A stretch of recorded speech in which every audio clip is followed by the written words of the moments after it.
नमस्कार विद्यार्थियों, आज हम मौलिक कर्तव्यों के बारे में अध्ययन करेंगे। भारतीय संविधान के अंतर्गत भारतीय नागरिकों के लिए कुछ मौलिक कर्तव्य निर्धारित किए गए हैं। मौलिक कर्तव्यों के बारे में हम कह सकते हैं, महात्मा गांधी की एक कोटेशन है कि हमारे अधिकारों का वास्तविक स्रोत हमारे कर्तव्य है। यदि हम अपने कर्तव्यों का पालन करते हैं तो हमें अधिकार मांगने की आवश्यकता नहीं रहती है। भारतीय संविधान के अंतर्गत भी नागरिकों के लिए कुछ मौलिक कर्तव्य निर्धारित किए गए हैं। भारतीय संविधान में यदि हम मौलिक कर्तव्य देखें तो भारतीय संविधान के अंतर्गत प्रदान किए गए मौलिक कर्तव्य भारतीय संविधान के भारत की विशेषताओं के अनुरूप है। तो मौलिक कर्तव्यों की क्या विशेषताएं हैं, तो हम देखेंगे कि भारतीय संविधान के अंतर्गत जो मौलिक कर्तव्य है, पहली इसकी विशेषता, मौलिक कर्तव्य सिर्फ भारतीय नागरिकों के लिए प्रदान किए गए हैं। मौलिक कर्तव्यों की व्यवस्था सिर्फ भारतीय नागरिकों के लिए है। जैसे अधिकारों के अंतर्गत हम देखें तो अधिकार, कुछ अधिकार ऐसे हैं जो विदेशियों को भी प्राप्त है, जैसे समानता का अधिकार, लेकिन कर्तव्यों की व्यवस्था सिर्फ नागरिकों के लिए ही है। मौलिक कर्तव्यों की जो व्यवस्था है वो सिर्फ भारतीय नागरिकों के लिए है। मौलिक कर्तव्यों की जो दूसरी हम विशेषता देखें, वो दूसरी विशेषता है कि मौलिक जो कर्तव्य है वो कुछ नैतिक कर्तव्य है और कुछ नागरिक कर्तव्य है। नैतिक कर्तव्यों के अंतर्गत यदि हम देखें तो नैतिक कर्तव्य जैसे पर्यावरण की रक्षा है, हमारे स्वतंत्रता आंदोलन के आदर्श की रक्षा है, ये कुछ नैतिक कर्तव्य है। इसी प्रकार कुछ नागरिक कर्तव्य भी है, जैसे संविधान की रक्षा करना है, संविधान के जो आदर्श है, जो लक्ष्य है, उनकी रक्षा करना है। इस प्रकार के जैसे भारत की एकता और अखंडता की रक्षा है, ये कुछ मौलिक कर्तव्य है। इसी प्रकार से हम देखें तो मौलिक कर्तव्य की और जो विशेषता है, मौलिक कर्तव्य न्यायोचित नहीं है। और मौलिक कर्तव्यों का कोई उल्लंघन करता है तो उसके लिए हम न्यायालय में शरण नहीं ले सकते हैं। नीति निर्देशक सिद्धांत भी न्यायोचित नहीं है, उसके लिए भी न्यायालय में शरण नहीं ली जा सकती है। लेकिन इन दोनों में महत्वपूर्ण अंतर ये है कि नीति निर्देशक सिद्धांतों के अंतर्गत जहां अनुच्छेद 37 के अंतर्गत स्पष्ट रूप से लिखा गया है कि नीति निर्देशक सिद्धांतों के लिए हम न्यायालय में शरण नहीं ले सकते हैं, लेकिन मौलिक कर्तव्यों के लिए ऐसे किसी भी प्रकार की व्यवस्था का उल्लेख संविधान के अंतर्गत नहीं किया गया है। इसके अलावा जो मौलिक कर्तव्यों की और विशेषता हम देखते हैं तो मौलिक कर्तव्य भारतीय संस्कृति के अनुरूप है। भारतीय संस्कृति के अंतर्गत जैसे रामायण है, महाभारत है, गीता है, इसके अंतर्गत कर्तव्यों की एक बहुत लंबी श्रृंखला सभी के लिए निर्धारित की गई है। तो भारतीय संविधान के अंतर्गत भी मौलिक कर्तव्यों की व्यवस्था की गई है। तो इसकी कुछ विशेषताएं, मौलिक कर्तव्य, पहली विशेषता ये है कि मौलिक कर्तव्य भारतीय नागरिकों के लिए है। दूसरी विशेषता, कुछ नैतिक कर्तव्य है, कुछ नागरिक कर्तव्य है। तीसरी इसकी जो विशेषता है, मौलिक कर्तव्यों की जो तीसरी विशेषता है वो ये है कि ये न्यायोचित नहीं है। चौथी विशेषता ये है कि ये भारतीय संस्कृति के अनुरूप है। मौलिक कर्तव्यों की यदि हम संविधान के अंतर्गत इसका उल्लेख देखें तो मौलिक कर्तव्यों के विषय में कुछ चीजें ध्यान में रखने की है। पहली चीज ये कि मौलिक कर्तव्यों की व्यवस्था मूल जो संविधान था उसके अंतर्गत नहीं थी। यानी कि मौलिक कर्तव्य जब संविधान बना था, 1950 में जब बनकर लागू हुआ था, उस समय मौलिक कर्तव्य नहीं थे। तो मौलिक कर्तव्य कब जोड़े गए? मौलिक कर्तव्य 1942 के अंतर्गत, जब 1976 के अंतर्गत जब 42वां संविधान संशोधन हुआ था। 42वां संविधान संशोधन के माध्यम से मौलिक कर्तव्य जोड़े गए हैं। 42वें संविधान संशोधन के माध्यम से मौलिक कर्तव्यों की व्यवस्था संविधान के अंतर्गत की गई है। जो मौलिक कर्तव्य हैं वो संविधान के भाग 4A में रखे गए हैं।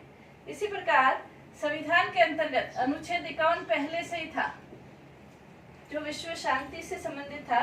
अनुच्छेद 51 के अंतर्गत ए जोड़ा गया, अनुच्छेद 51 ए जोड़ा गया और उसमें मौलिक कर्तव्यों की व्यवस्था की गई। यानी कि 1976 में जब आपातकाल लागू था, तो आपातकाल के दौरान इंदिरा गांधी सरकार ने सरदार स्वर्ण सिंह समिति को नियुक्त किया था। जो सरदार स्वर्ण सिंह समिति थी, उसने अनेक प्रकार की अनुशंसाएं की थी। उन्हीं अनुशंसाओं में मौलिक कर्तव्य की जो व्यवस्था है वो भी एक व्यवस्था थी। तो अनुच्छेद 51 जोड़ा गया, मौलिक कर्तव्यों के बारे में जोड़े गए, 42वें संविधान संशोधन के द्वारा जोड़े गए और इसके अंतर्गत भारतीय नागरिकों के लिए 10 मौलिक कर्तव्यों की व्यवस्था की गई है। भारतीय नागरिकों के लिए 10 मौलिक कर्तव्यों की व्यवस्था की गई है। लेकिन 86वां संविधान संशोधन हुआ था। 86वां संविधान संशोधन, ये क्या था? 86वें संविधान संशोधन हुआ था, उसके अंतर्गत 11वां मौलिक कर्तव्य और जोड़ा गया। 11वां जो मौलिक कर्तव्य था वो ये था कि 14 वर्ष तक की आयु के सभी बच्चों को, उनके अभिभावकों का, उनके माता पिता का ये कर्तव्य है कि उनके लिए निःशुल्क और अनिवार्य शिक्षा की व्यवस्थाएं की जाए। तो 86वां जो संविधान संशोधन हुआ था उसके अंतर्गत 11वां मौलिक कर्तव्य जोड़ा गया है। और तो वर्तमान समय यदि हम देखें तो भारतीय संविधान के अंतर्गत कितने मौलिक कर्तव्य हैं? 11 मौलिक कर्तव्यों की व्यवस्था है।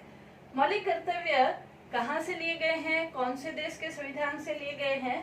तो मौलिक कर्तव्य सोवियत संघ के संविधान से लिए गए हैं और वहां से लेकर भारतीय संविधान में इनका उल्लेख किया गया है।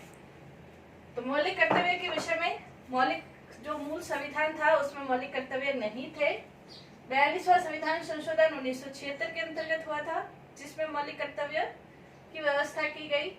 भाग 4 में 51A के अंतर्गत 10 मौलिक कर्तव्य थे। 86वां संविधान संशोधन हुआ था, उसके अंतर्गत 11वां मौलिक कर्तव्य जोड़ा गया था। 86वां संविधान संशोधन सन 2002 के अंतर्गत हुआ था। तो ये मौलिक कर्तव्यों के बारे में कुछ जानकारी हमें थी। अब ये प्रश्न है कि मौलिक कर्तव्य कौन कौन से हैं?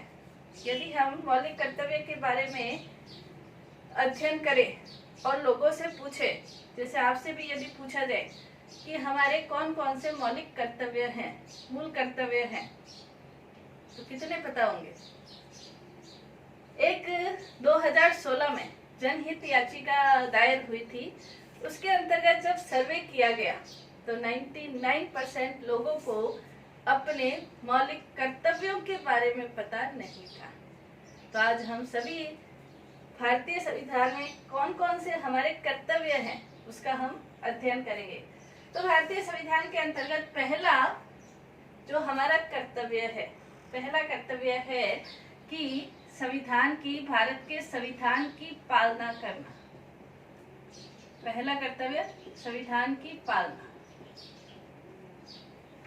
संविधान की पालना के अंतर्गत संविधान के जो आदर्श हैं, संविधान के जो लक्ष्य हैं, जो हमारा राष्ट्रगान है, राष्ट्रगीत की इसमें व्यवस्था नहीं की गई है, जो हमारा राष्ट्रगान है, राष्ट्रध्वज है, उसके प्रति सम्मान बनाए रखना, संविधान की पालना करना।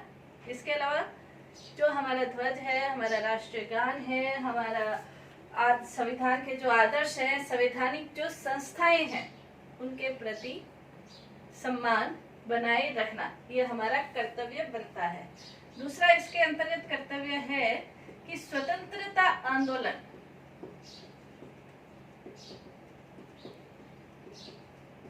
स्वतंत्रता आंदोलन हुआ था।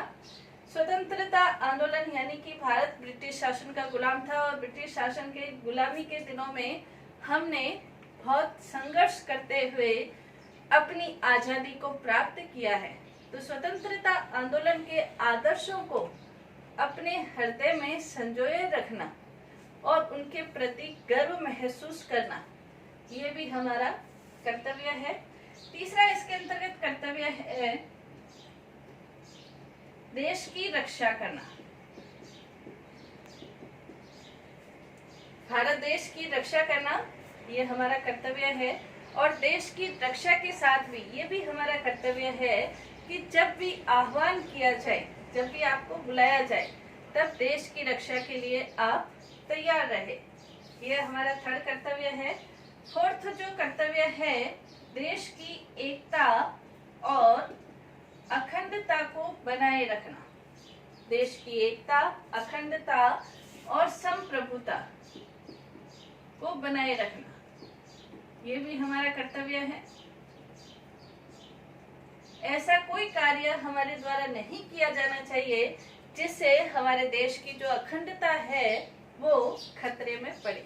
तो देश की एकता, अखंडता को बनाए रखना। पांचवा जो हमारा कर्तव्य है वो समरसता, समान भ्रातृत्व, समान भ्रातृत्व की भावना का संचार करना। समरसता और समान भ्रातृत्व, सभी नागरिकों के प्रति एक भाईचारे की, एक बंधुत्व की भावना को बनाए रखना, ये हमारा भारत के नागरिक होने के नाते कर्तव्य है। छठा हमारा कर्तव्य है सामाजिक, सामाजिक नहीं है, सामाजिक संस्कृति का, सामाजिक संस्कृति जो हमारी है उसकी जो गौरवशाली परंपराएं हैं,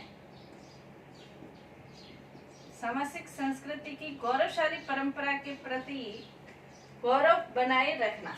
यानी कि भारतीय जो संस्कृति है वो वसुधैव कुटुंब की संस्कृति है, और वसुधैव कुटुंब की संस्कृति होने के कारण पूरे जो पृथ्वी है उसे हम अपना एक परिवार मानते हैं। ये जो हमारी सामाजिक संस्कृति है उसके प्रति एक गौरव की जो भावना है वो बनाए रखना।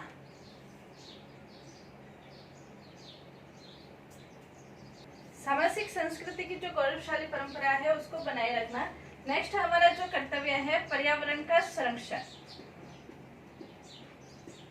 भारत के सभी नागरिकों का ये कर्तव्य है कि पर्यावरण का संरक्षण करना। पर्यावरण के संरक्षण के अंतर्गत वन, वन्य जीव, नदियां, झरने, इन सब की रक्षा करना, इनकी उन्नति के लिए विकास करना, ये सभी हमारा कर्तव्य है। क्योंकि पर्यावरण का संरक्षण वर्तमान समय की बहुत महत्वपूर्ण आवश्यकता भी है, तो हमारा कर्तव्य भी है। आठवां जो इसके अंतर्गत कर्तव्य है हमारा वो वैज्ञानिक दृष्टिकोण का विकास करना। वैज्ञानिक दृष्टिकोण का विकास करना,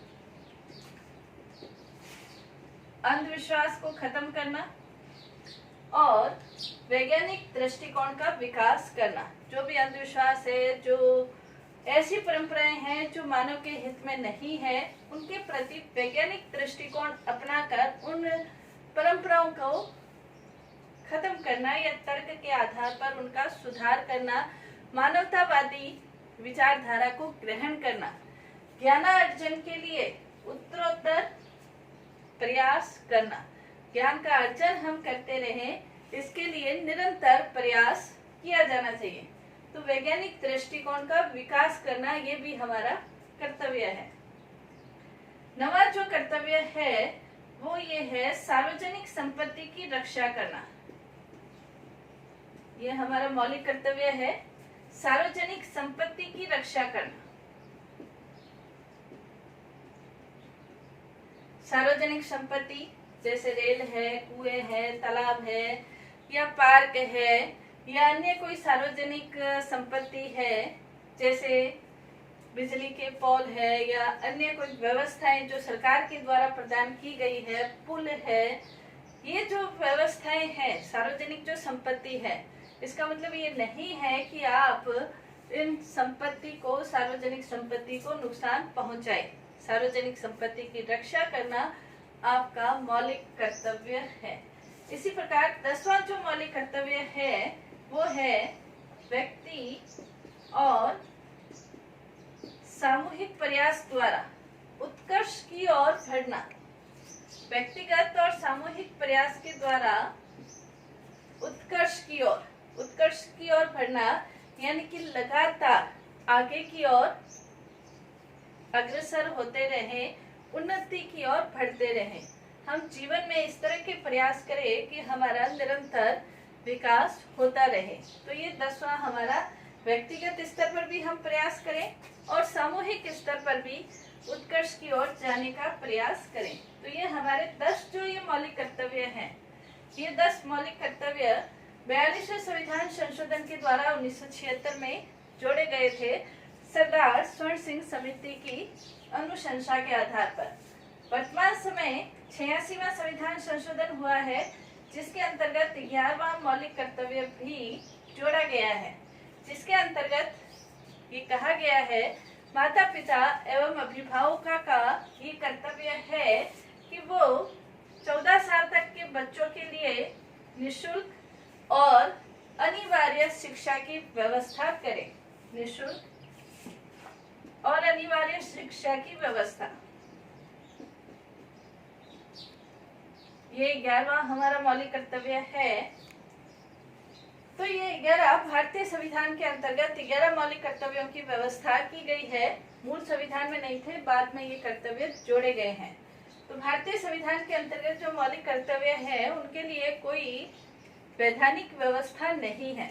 यदि आप अपने मौलिक कर्तव्यों का पालन नहीं करते हैं तो उसके लिए आपको किसी सजा का प्रावधान नहीं है, लेकिन फिर भी आपका ये नैतिक कर्तव्य है अपने देश के प्रति, अपने पर्यावरण के प्रति, अपने नागरिकों के प्रति, अपने संविधान के प्रति, अपने स्वतंत्रता आंदोलन के प्रति, कि आप उनके प्रति अपना सम्मान, अपना गौरव बनाए रखें और देश की उन्नति में, उसकी प्रगति में, साथ ही साथ अपने स्वयं की उन्नति में और स्वयं की प्रगति में निरंतर उत्कर्ष की ओर आप बढ़ते रहें। ये हम सबका मौलिक कर्तव्य है, जो अब संविधान में स्पष्ट रूप से उल्लेखित है। धन्यवाद।